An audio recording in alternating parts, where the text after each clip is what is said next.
friends, it's Paige Evans and I am so excited to share a new process video with you. This was actually the very first layout that I made with my new adventurous collection with American Crafts.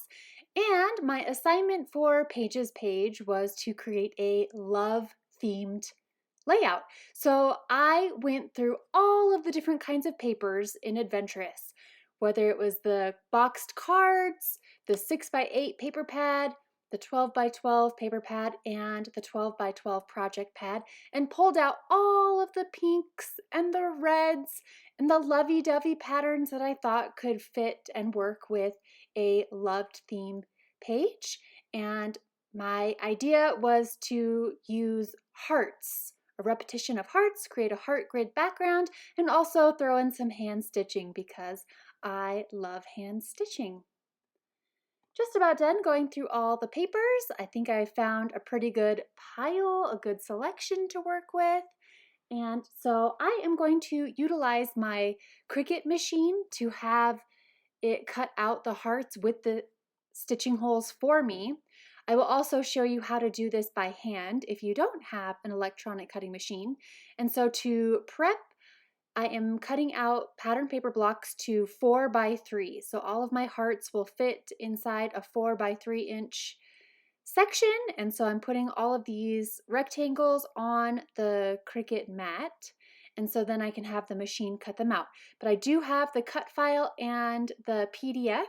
So you can print out the PDF and use that as a template if you don't have an electronic cutting machine. But if you do have a Cricut or Cameo or Scan and Cut, I've got the SVG and Studio 3 files for you to use.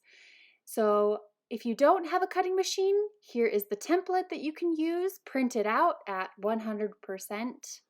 You can also shrink it or enlarge it if you would like. However, if you do shrink it, the holes might be too close together to hand stitch, and if you enlarge it, the holes will be further apart.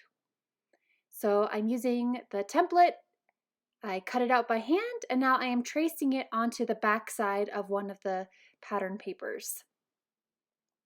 Cut it out again, and I always cut it out, or I trace on the back side so that I don't have to erase the pencil marks. If it's on the back, you'll never see the pencil marks, and that saves some time, and that means more time for scrapbooking. So place the template back on top if you want to do the hand stitching. Hand stitching is totally optional. I just love the texture and pop of color that it adds. So if you do want to add the hand stitching, put the template back on top, slide a foam mat underneath, and wherever there is a dot, poke a hole with a paper piercer all the way around the heart. Remove the template and your heart is ready for hand stitching. So I have gone through and selected threads to match the pattern papers, and I am going to do a simple back stitch. You could also do a chain stitch or a whip stitch or even French knots. Whichever stitch you love, stitch around the heart. So bring your needle up through the first hole, and I'm just starting down at the bottom point, and go down through the next hole. Bring your needle up through the next empty hole and go back down through the previous hole. And this is why it's called the back stitch. You're going out and back, out and back. For the length of thread, you need about 2.5 to 3 times the perimeter of the heart. And I think it took me about 15 minutes to stitch each heart. I think I have it written down, but I can't remember. Maybe it was 7 minutes. I have 7 written on my little notes right here. So not too bad. I love the texture that it adds. So here are the pattern paper hearts that I have chosen. I do end up switching a few out and moving them around, but you get the basic idea of how I want this background to look. I chose one of the solid pink papers from the project pad for my background. That way the colors and patterns can really pop. I was thinking about using a pattern paper for the background, but it got a little too busy. So right now, these hearts that are going on the edges, I am trimming them off so that I don't have to do that extra hand stitching, and going through and choosing DMC threads to match. And I always use all 6 strands of thread as I am stitching. You can pause the video to see the numbers that I used if you want to make your stitching the exact same. And whether you use the cut file or doing this by hand, to tie off the stitching is the same.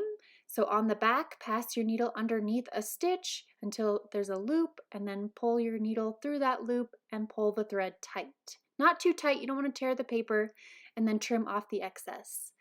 I'm using 2 photos taken recently of myself. So I know traditionally love-themed layouts, you might have a picture of you and your best friend, your spouse, your partner, but I am doing a page about things that I love. I love pink, I love traveling, I love scrapbooking, I love flowers. So I'm using the same heart template, and this time I did trace on the front, but I'm not erasing any of the pencil marks. I tried to cut inside and cut out 2 heart-shaped photos to include into the mix. So you could replace more of the hearts with additional photos if you have more.